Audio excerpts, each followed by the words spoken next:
Il n'aura fallu que 240 secondes. 4 petites minutes qui ont suffi à faire vaciller l'édifice financier transatlantique comme jamais depuis 2 décennies. À peine Donald Trump avait-il achevé sa démonstration de force, une humiliation soigneusement orchestrée contre la France, affaiblie par... Il n'aura fallu que 240 secondes.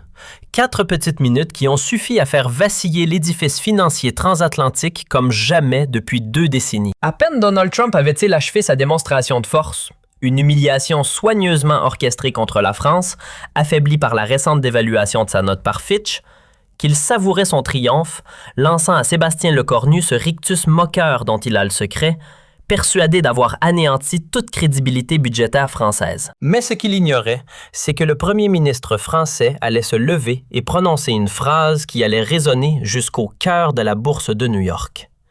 En quelques mots, il fit chanceler Wall Street et fit éclater une panique boursière sans précédent.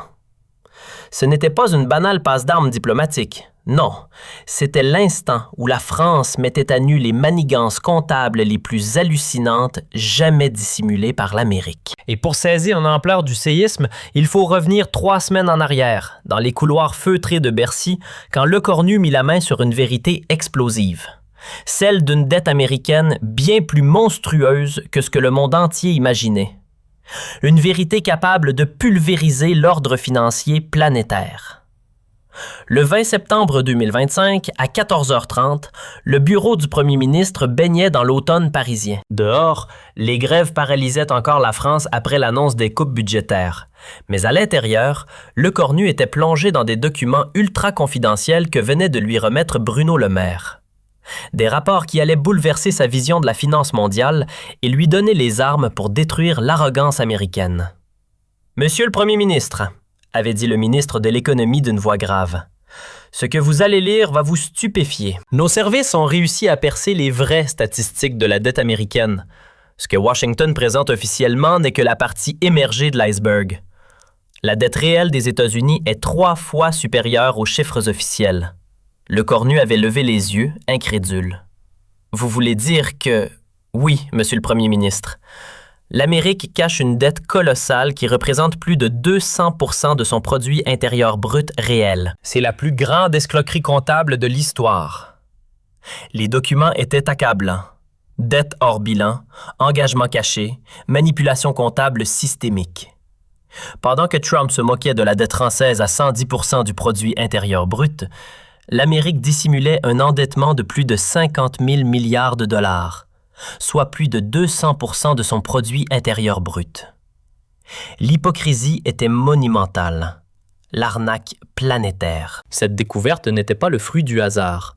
Depuis des mois, les services économiques français menaient une enquête secrète sur les comptes américains. Ils avaient remarqué des incohérences dans les statistiques officielles, des éléments troublants dans les budgets fédéraux, des engagements qui apparaissaient puis disparaissaient mystérieusement des rapports officiels. Pierre Moscovici, l'ancien commissaire européen, avait alerté Lecornu dès son arrivée à Matignon. « Sébastien, les Américains manipulent leurs chiffres depuis Nixon. Nous avons les preuves, mais personne n'ose les utiliser. » Cette nuit-là, Lecornu ne trouva pas le sommeil. Il arpentait son bureau, seul avec sa découverte explosive. Dans le silence de Matignon, seul le tic-tac de l'horloge Louis XV rythmait ses réflexions. Il pensait à tous ces dirigeants européens qui subissaient les leçons américaines sur leur irresponsabilité fiscale. Angela Merkel humiliée lors de la crise grecque, Matteo Salvini ridiculisé sur la dette italienne, Pedro Sanchez sermonné sur les déficits d'Espagnols.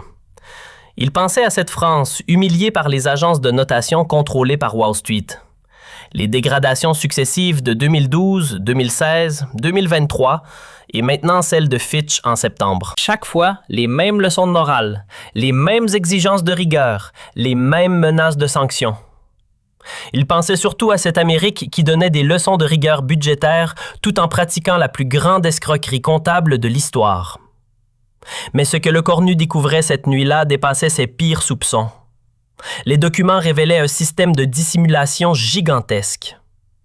Les États américains cachaient 8 000 milliards de dettes dans des structures hors bilan. Le Pentagone dissimulait 12 000 milliards d'engagements militaires sur 20 ans.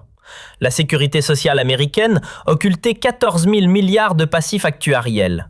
Les banques centrales régionales masquaient 5 000 milliards de créances douteuses. Wall Street elle-même cachait 18 000 milliards de produits dérivés toxiques dans des paradis fiscaux. Le total était vertigineux. 67 000 milliards de dollars, soit 247% du produit intérieur brut américain, 3 fois plus que les chiffres officiels. Le 25 septembre, le Cornu convoqua ses conseillers économiques les plus fiables.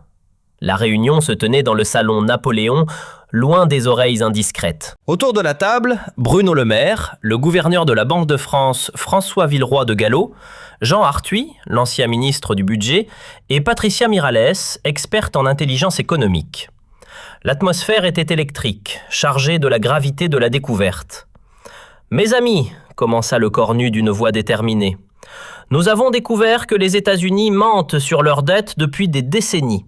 Ils cachent plus de 30 000 milliards de dollars d'engagement. Cette mascarade va cesser. » Sébastien, intervint Villeroy de Galhau visiblement préoccupé. Vous vous rendez compte des conséquences? Si nous révélons cela, c'est tout le système financier international qui s'effondre. Le dollar, les marchés, les banques centrales, tout le système de Bretton Woods. Le Cornu l'interrompit d'un geste net.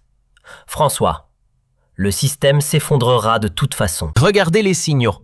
Inflation galopante, bulle spéculative, endettement insoutenable.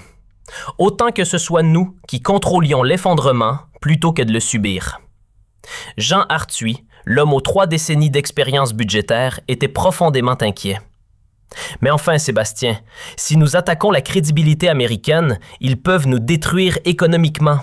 Ils contrôlent le dollar, le système de messagerie interbancaire SWIFT, les marchés de commodités. Le Cornu le regarda avec une détermination froide qui impressionna l'Assemblée. Jean, ils nous détruisent déjà. Regardez notre note dégradée, nos taux d'intérêt qui explosent, notre industrie qui ferme, notre crédibilité en ruine. Nous n'avons plus rien à perdre. Et surtout, nous avons enfin les armes pour nous défendre. Patricia Mirallès prit la parole. Monsieur le Premier ministre, nos services ont identifié les mécanismes précis de dissimulation. Nous pouvons prouver chaque milliard caché. Mais attention, révéler cela, c'est déclarer la guerre économique à l'Amérique. Patricia, répondit le Cornu, l'Amérique nous a déjà déclaré la guerre économique. Trump nous humilie publiquement. Les agences nous dégradent systématiquement. Wall Street spécule contre nous. Nous allons simplement révéler la vérité. Et la vérité, c'est que l'empereur américain est nu. Les jours suivants furent intenses. Le Cornu fit compiler tous les documents prouvant les manipulations comptables américaines. L'équipe travaillait jour et nuit dans le plus grand secret. François Bayrou, le haut commissaire au plan, coordonnait l'analyse des données. Agnès Pannier-Runacher vérifiait les implications industrielles. Gérald Darmanin calculait les impacts sur les finances publiques. L'ampleur de l'escroquerie dépassait l'imagination. Dettes des États fédérés cachées dans des structures dites « véhicules à usage spécial », engagements militaires dissimulés dans des budgets noirs, passifs sociaux occultés par des réformes paramétriques, bulles spéculatives déguisées en croissance par des manipulations statistiques. Les services secrets français avaient réussi un coup de maître. Ils avaient infiltré les systèmes comptables du Trésor américain, piraté les bases de données de la Banque centrale des États-Unis, intercepter les communications entre Wall Street et Washington. Tout était documenté, prouvé, irréfutable. Le 5 octobre, un premier test eut lieu. Lors d'une visioconférence du groupe des 7, Trump lança une pique sur les problèmes budgétaires français. Le Cornu ne répondit pas, se contentant d'un sourire énigmatique, mais ses conseillers comprirent. Il préparait sa vengeance. Il fourbissait ses armes. Le 8 octobre, Christine Lagarde, présidente de la Banque centrale européenne, téléphona personnellement à Le Cornu. « Sébastien, j'ai entendu des rumeurs inquiétantes. Vous ne comptez quand même pas. »« Christine, » l'interrompit Le Cornu, « ne vous inquiétez pas. Nous allons simplement rétablir la vérité comptable. N'est-ce pas votre rôle de Banque centrale de veiller à la transparence des comptes? » Le 10 octobre, l'événement déclencheur se produisit. Trump publia un message sur un réseau social particulièrement méprisant et humiliant à propos de la dégradation française. « La France est en faillite. Note dégradée par Fitch. Économie en ruine. Il ferait mieux de copier le modèle américain au lieu de faire grève. Priste. Ce message, accompagné d'un pictogramme moqueur, fut vu 50 millions de fois en 2 heures. Il humiliait publiquement la France devant le monde entier, ridiculisait son gouvernement, insultait son peuple. Les réactions furent immédiates. Les marchés français plongèrent, l'euro chuta, les taux français explosèrent. Cette humiliation publique fit exploser la colère froide de Lecornu. Il avait supporté les attaques, encaissé les critiques, mais cette fois, Trump était allé trop loin. Dans l'heure qui suivit le message, le premier ministre convoqua une conférence de presse exceptionnelle pour 16 heures. « Messieurs les journalistes », annonça le service de presse de Matignon, « le premier ministre fera une déclaration importante sur la situation économique internationale. Conférence exceptionnelle, salle des fêtes, 16 heures précises. » Les journalistes du monde entier se précipitèrent à Matignon. Reuters, Associated Press, Agence France Presse, Bloomberg, Financial Times, Wall Street Journal. Tous pensaient assister à une réponse défensive du premier ministre français face aux moqueries de Trump. Ils ne savaient pas qu'ils allaient être témoins de l'effondrement du mythe économique américain. À 15h30, Lecornu fit une dernière vérification avec son équipe. « Tout est prêt? »« Oui, monsieur le premier ministre. Les documents sont classés, les preuves vérifiées, les traductions préparées. Nous avons également prévenu nos ambassades et nos alliés européens. » À 16 heures précises, Lecornu apparut dans la salle des fêtes de Matignon, face aux caméras du monde entier. Il portait un costume sombre, une cravate bleue et tenait à la main une pile de documents impressionnante. Son visage était grave, déterminé, presque menaçant. Le contraste était saisissant avec l'image du dirigeant en difficulté que Trump tentait de véhiculer. « Mesdames et messieurs les journalistes, » commença-t-il d'une voix claire et posée. Le président Trump s'amuse de nos difficultés économiques depuis ce matin. Il nous donne des leçons de gestion budgétaire sur les réseaux sociaux. Il nous conseille de copier le modèle américain. Permettez-moi de lui répondre avec des faits précis et documentés. Il marqua une pause, laissant le silence s'installer dans la salle bondée. Puis il ouvrit le premier dossier avec une lenteur théâtrale calculée. Dette officielle des États-Unis.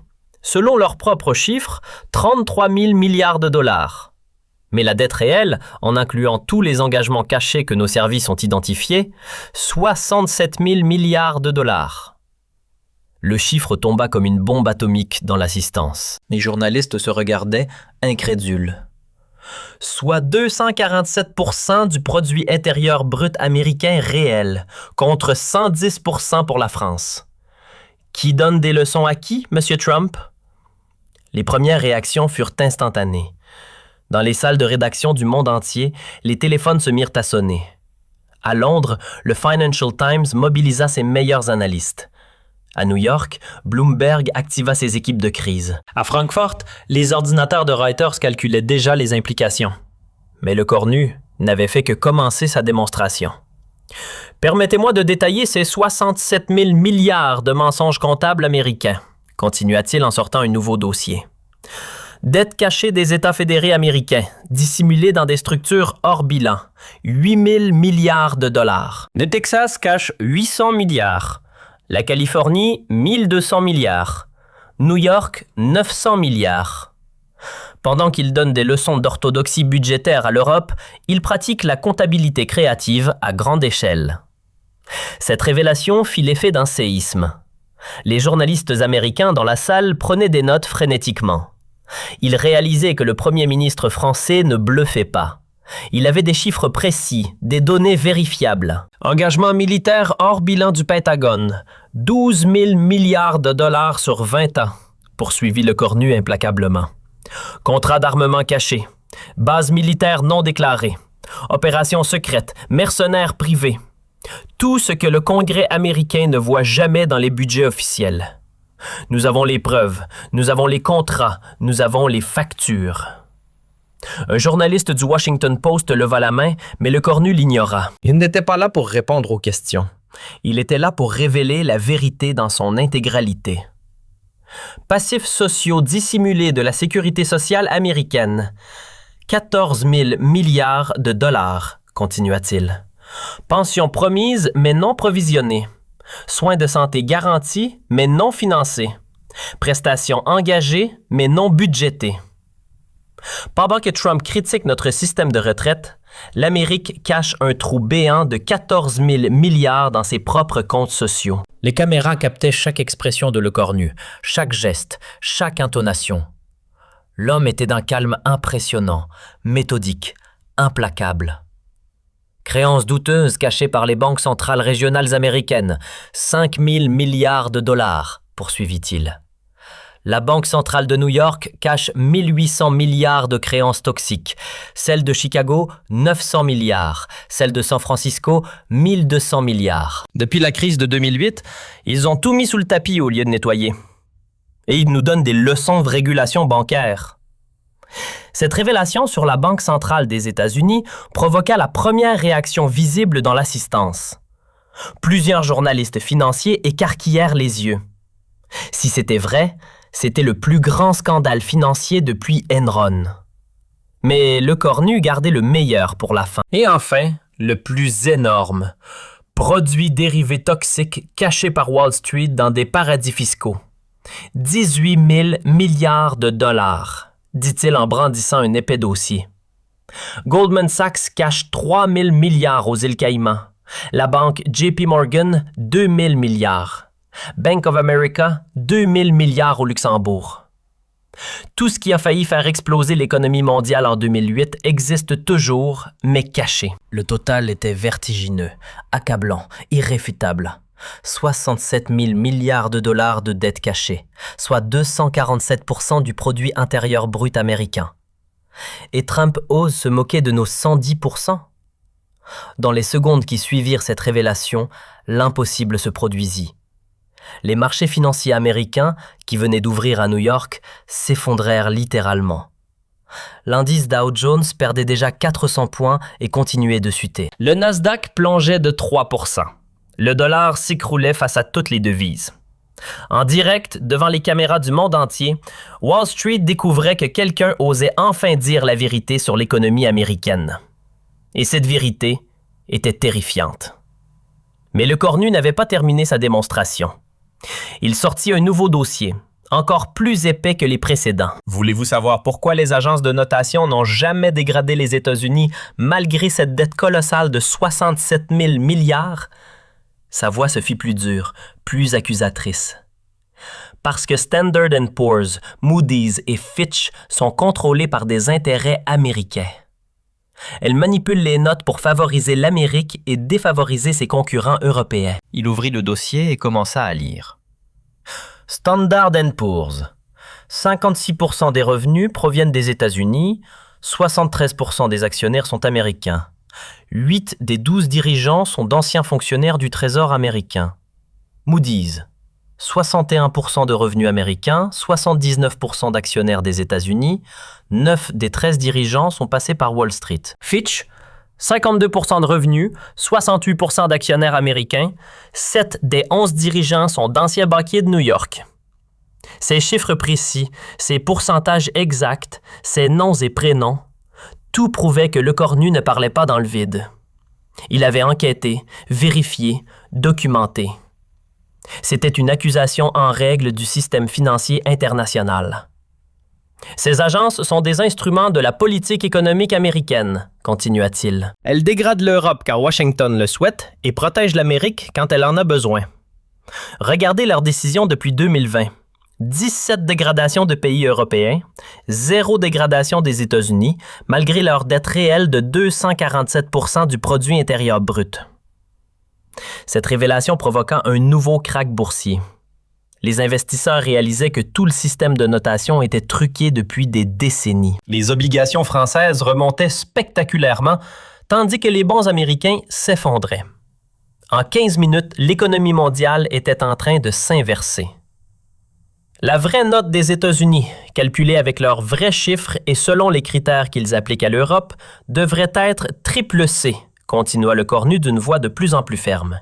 Celle de la France, recalculée honnêtement avec les mêmes critères qu'ils s'appliquent à eux-mêmes, devrait rester AA+. L'Amérique nous fait croire depuis des décennies qu'elle est solvable, alors qu'elle est en faillite virtuelle depuis des années. Dans les salles de marché new-yorkaises, c'était désormais la panique totale. Les opérateurs vendaient tout ce qui était américain et achetaient tout ce qui était européen. Les fonds spéculatifs couvraient leur position sur le dollar. Les banques centrales commençaient à vendre leurs bons du Trésor américain. En 30 minutes, les États-Unis perdaient déjà 2000 milliards de dollars de capitalisation boursière. À Washington, dans la salle de situation de la Maison-Blanche, Trump et son équipe économique regardaient les chiffres s'effondrer en direct à la télévision. Le président américain était livide, serrant les poings devant les écrans. Ses conseillers, Steven Mnuchin, Larry Kudlow et Janet Yellen, étaient tétanisés. Jamais dans l'histoire économique moderne, personne n'avait osé révéler publiquement les manipulations comptables américaines avec autant de précision. Le cornu venait de commettre l'irréparable du point de vue de Washington. Il avait dit la vérité complète, avec des preuves irréfutables. « Monsieur le président Trump », dit alors le cornu en regardant directement la caméra principale, comme s'il s'adressait personnellement aux dirigeants américains. « La prochaine fois que vous voudrez humilier la France sur un réseau social, rappelez-vous que nous connaissons tous vos secrets comptables. Nos 110% de dettes sont transparents, publiés, vérifiables. Vos 247% de dettes sont cachées, dissimulées, manipulées. Alors, je vous pose la question devant le monde entier. Qui est vraiment en faillite? La France transparente ou l'Amérique menteuse? Cette question, posée avec une froideur implacable devant les caméras du monde entier, acheva de détruire ce qui restait de la crédibilité économique américaine. Le dollar atteignait des plus bas historiques face à l'euro. Les taux d'intérêt américains explosaient, tandis que les taux français s'effondraient. L'aversion était spectaculaire, brutale, définitive. Mais le cornu ne s'arrêta pas là. Il avait préparé un dernier coup, le plus dévastateur de tous. Et puisque M. Trump aime donner des conseils économiques sur un réseau social, « Permettez-moi de lui en donner un en retour », dit-il avec un sourire glacial. Avant de critiquer la France qui fait grève pour défendre ses services publics, demandez-vous pourquoi l'Amérique ne peut pas se permettre de soigner ses citoyens, d'éduquer ses enfants ou de réparer ses routes avec 67 000 milliards de dettes cachées. Nous sommes transparents sur nos difficultés. Vous mentez sur les vôtres. Ce conseil, donné avec une ironie mordante, fut le coup de grâce. En fin de séance, Wall Street avait perdu 18% de sa valeur, soit la plus grosse chute depuis le krach de 1929. Le dollar était en chute libre. Les taux américains avaient doublé en une journée. L'Amérique découvrait brutalement le coup de l'honnêteté forcée. Ce qui se passa ensuite défia toutes les prévisions économiques. Dans les heures suivant la conférence de presse de Le Cornu, tous les grands investisseurs institutionnels mondiaux commencèrent à revoir leurs allocations. Warren Buffett vendait ses positions bancaires américaines. George Soros liquidait ses bons du Trésor. Ray Dalio transférait ses fonds vers l'Europe. Dans les 24 heures suivant la révélation française, tous les grands fonds souverains mondiaux exigèrent des explications de Washington. La Banque populaire de Chine convoqua l'ambassadeur américain. La Banque du Japon suspendait ses achats de bons du Trésor. Le Fonds souverain norvégien annonçait une réévaluation complète de ses investissements américains. L'Arabie saoudite menaçait de vendre ses 400 milliards de dollars d'actifs américains. Tous exigeaient la vérité sur les comptes américains et la transparence sur les 67 000 milliards révélés par la France. Le lendemain matin, le 11 octobre, Trump tenta de répliquer par une série de messages rageurs dès 6 heures du matin. Le cornu ment. Information mensongère totale. Les comptes américains sont parfaits, les meilleurs du monde. La France est jalouse de notre immense succès. Triste premier ministre d'un pays fini. L'Europe s'effondre, pas l'Amérique. Mensonge français. Mais personne ne le croyait plus. Pire, chaque message de Trump faisait rechuter les marchés américains un peu plus. Les investisseurs interprétaient sa nervosité comme la preuve que Le Cornu avait visé juste. Plus Trump niait, plus il confirmait les accusations françaises. À 10 heures, Trump fut contraint de convoquer une conférence de presse d'urgence pour rétablir la vérité sur l'économie américaine. Mais face aux journalistes, le président américain s'empêtra dans ses explications. « Nos comptes sont parfaits, les meilleurs du monde, tout le monde le sait », répétait-il. « Ces 33 000 milliards, c'est rien du tout pour l'Amérique. Nous sommes riches, très riches, plus riches que tous les autres. » Quand un journaliste de la chaîne de télévision CNN lui demanda directement « Monsieur le Président, Pouvez-vous confirmer ou démentir les chiffres de 67 000 milliards avancés par le premier ministre français? Trump explosa. Ce sont des informations mensongères. Le cornu ment, il est jaloux. L'économie française s'effondre, pas la nôtre. Mais il ne donna aucun chiffre précis, aucune preuve contraire, aucune explication technique. Face à la précision glaciale de Le Cornu, Trump paraissait amateur, improvisé, peu crédible. Cette conférence de presse ratée aggrava encore la situation. Les marchés continuaient leur chute libre.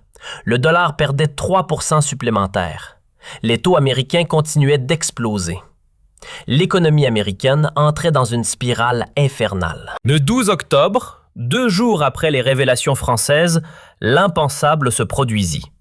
Standard & Poor's, l'agence de notation américaine elle-même, annonça qu'elle réévaluait la note souveraine des États-Unis à la lumière de nouvelles informations concernant l'endettement fédéral et l'ampleur réelle des engagements hors bilan. C'était la première fois dans l'histoire qu'une agence américaine remettait publiquement en question sa propre complaisance envers Washington. Cette annonce provoqua un tsunami financier. Si même les agences contrôlées par les États-Unis reconnaissaient qu'il y avait un problème majeur avec la dette américaine, c'est que la situation était catastrophique. Les derniers investisseurs qui doutaient encore fuyaient massivement le dollar. La livre sterling, l'euro, le yuan, le yen, toutes les devises montaient face aux billets verts. En France, l'effet fut exactement inverse et spectaculaire. Les révélations de Le Cornu avaient restauré d'un coup la crédibilité française aux yeux du monde entier. Fitch annonça qu'elle reconsidérait sa récente dégradation de la France au vu de la transparence exemplaire des comptes français comparée aux manipulations comptables révélées ailleurs. Moody's évoquait une possible amélioration de la note française compte tenu du leadership moral montré dans le domaine de l'honnêteté comptable. En une semaine, la France était passée du statut de mauvais élève budgétaire à celui de référence mondiale en matière de transparence financière. L'inversion était saisissante. Les grèves françaises cessèrent brutalement. Les syndicats, les manifestants, les opposants politiques réalisaient soudain que leur premier ministre venait de sauver l'économie française en détruisant l'arrogance américaine. Philippe Martinez, de la Confédération générale du travail, déclara « Nous suspendons nos mouvements sociaux. Le Cornu vient de redonner sa dignité à la France. » Pour la première fois depuis des mois, les Français de toutes tendances étaient unis derrière leurs dirigeants. Les sondages de popularité de Le Cornu explosèrent. 89% d'opinions favorables, du jamais vu sous la Ve République. Le 15 octobre, 5 jours après les révélations, Trump fut contraint à l'humiliation suprême. Sous la pression conjointe des marchés, du Congrès, de la Banque centrale des États-Unis et des alliés internationaux, il dut publier un addendum budgétaire exceptionnel reconnaissant 15 000 milliards de dollars de dettes supplémentaires précédemment non comptabilisées dans les États financiers fédéraux.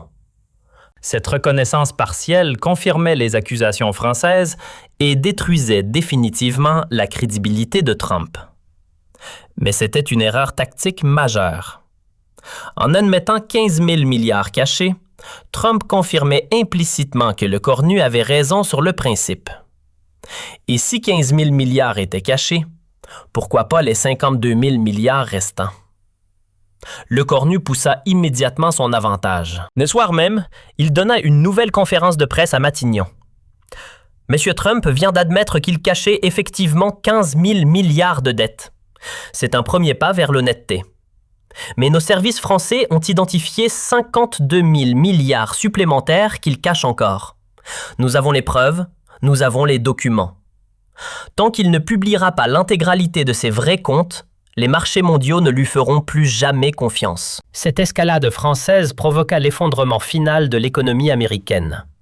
Le 20 octobre, le Congrès américain, sous la pression d'une opinion publique outrée de découvrir qu'on lui mentait depuis des décennies, vota d'urgence le Trust in Government Accounting Act, une loi contraignant l'administration Trump à publier l'intégralité des engagements fédéraux, étatiques et para-étatiques sous peine de procédure de destitution. Trump était acculé, contraint à la transparence totale par la pression française. Il n'avait plus le choix, dire la vérité ou risquer la destitution. Le 1er novembre 2025, exactement 3 semaines après les révélations de Le Cornu, l'administration américaine publia enfin ses comptes financiers complets et non manipulés. Le document de Trollcut, en 47 pages, révélait l'ampleur de la catastrophe. 71 000 milliards de dollars de dette totale, soit 263% du produit intérieur brut américain. Les accusations françaises étaient même en deçà de la réalité. Cette révélation finale acheva de détruire l'hégémonie économique américaine. Dans la foulée, Standard & Poor's dégrada immédiatement les États-Unis de la note AAA à la note BB, soit 6 crans d'Arquet, en raison de manipulations comptables majeures et d'un endettement réel insoutenable. Moody's suivit avec une dégradation de la note AAA à la note BB+, Fitch confirma avec la note BB. Pour la première fois de l'histoire moderne, l'Amérique perdait simultanément son statut de référence économique mondiale et sa note AAA. Pendant ce temps, les agences françaises remontaient spectaculairement la France, en reconnaissance de sa transparence comptable exemplaire et de son leadership moral en matière de vérité budgétaire. Standard & Poor's remonta la France de la note AA+ à la note AAA. Moody's et Fitch suivirent. En 1 mois, l'inversion était complète. La France passait de la note AA+ à la note AAA, tandis que les États-Unis chutaient de la note AAA à la note BB-. Du jamais vu dans l'histoire économique. L'hiver 2025 à 2026 confirma que les révélations de Le Cornu avaient changé à jamais l'ordre économique mondial. Le dollar perdait progressivement son statut de monnaie de réserve mondiale, au profit d'un panier de devises incluant l'euro, le yuan, la livre et l'or. Les banques centrales mondiales réduisaient massivement leurs réserves en dollars. L'Amérique découvrait ce que signifiait payer ses vraies dettes au vrai prix du marché, sans le privilège de la planche à billets. En décembre 2025, Le Cornu fut désigné personnalité économique de l'année par le journal Financial Times, homme de l'année par le magazine Time et leader mondial de la transparence par The Economist. L'homme qui a révélé la plus grande vérité économique du siècle, titrait le Wall Street Journal. Désormais contraint d'être objectif, le premier ministre français était devenu le symbole mondial de la transparence financière face aux manipulations de Washington. Le 31 décembre 2025, dans son discours de fin d'année devant 67 millions de Français unis, Le Cornu put dresser un bilan historique. Mes chers compatriotes, il y a 3 mois, Trump humiliait publiquement la France sur sa dette. Aujourd'hui, les États-Unis sont dégradés BB avec leurs 263% de dette cachée révélée. La France retrouve sa note AAA avec sa transparence exemplaire reconnue. La vérité française a libéré le monde entier des mensonges comptables de Wall Street. Il conclut par cette phrase prophétique qui marque l'histoire. L'ère des manipulations comptables américaines est définitivement révolue. Nous entrons dans l'époque de la transparence financière mondiale. Et cette transparence, mes chers compatriotes, parle français. L'année 2026 s'ouvrait sur un monde économique totalement transformé. Les États-Unis n'étaient plus la référence mondiale incontestable, mais un pays endetté comme les autres, contraint à l'honnêteté comptable par la pression internationale. La France, elle, était redevenue un modèle de rigueur, de transparence et de leadership moral. Aujourd'hui, quand les historiens de l'économie étudient la fin de l'hégémonie du dollar et l'émergence du multipolarisme monétaire, ils remontent toujours à ce moment historique précis. 16 heures, le 10 octobre 2025, salle des fêtes de Matignon, quand un premier ministre français de 39 ans s'est levé face aux caméras du monde entier et a prononcé cette phrase qui a changé l'histoire. La dette réelle des États-Unis, 67 000 milliards de dollars, soit 247% du produit intérieur brut. Ce jour-là, la vérité française a libéré l'humanité de 80 ans de mensonges comptables américains. 4 minutes qui ont détruit Wall Street et l'arrogance de Trump. 4 minutes où la France a révélé les plus grands mensonges économiques de l'histoire. 4 minutes où Sébastien Le Cornu est entré dans l'histoire comme l'homme qui a fait s'effondrer le mythe de la toute-puissance financière américaine. Et Donald Trump? Il n'a jamais oublié ni pardonné ces 4 minutes. Contraint de révéler ses 71 000 milliards de dettes cachées, humilié devant le monde entier, il